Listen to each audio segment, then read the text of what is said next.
Saturday, August 3rd, 2024. The dead astronaut is going to be brought back to Earth. She wanted to be buried on Mars. She said that when she realized she was dying. She said Mars was the one thing she had wanted all her life, and now she would be part of it forever.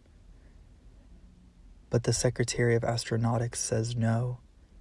He says her body might be a contaminant. Idiot.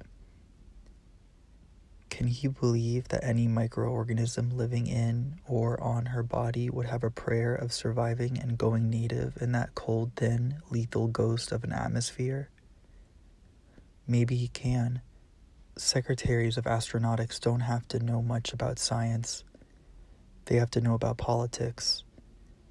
Theirs is the youngest cabinet department, and already it's fighting for its life.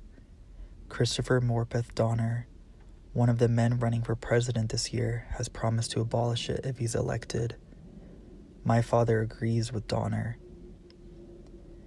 Bread and circuses, my father says when there's space news on the radio. Politicians and big corporations get the bread, and we get the circuses. Space could be our future, I say. I believe that. As far as I'm concerned, space exploration and colonization are among the few things left over from the last century that can help us more than they hurt us.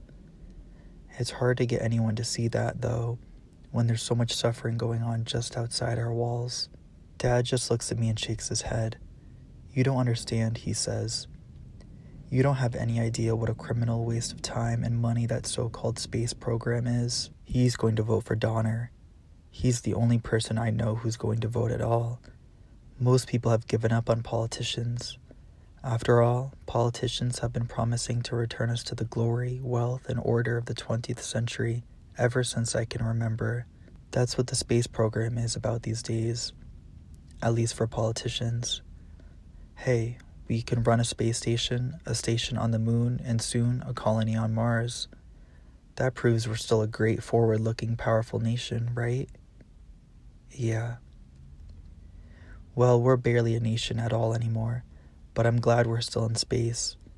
We have to be going someplace other than down the toilet. And I'm sorry that astronaut will be brought back from her own chosen heaven.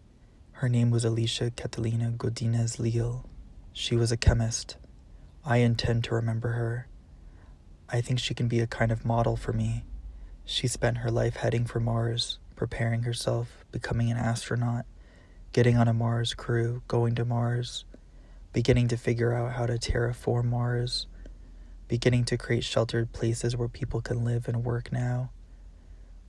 Mars is a rock, cold, empty, almost airless, dead. Yet it's heaven in a way. We can see it in the night sky, a whole other world, but too nearby, too close within the reach of the people who've made such a hell of life here on Earth.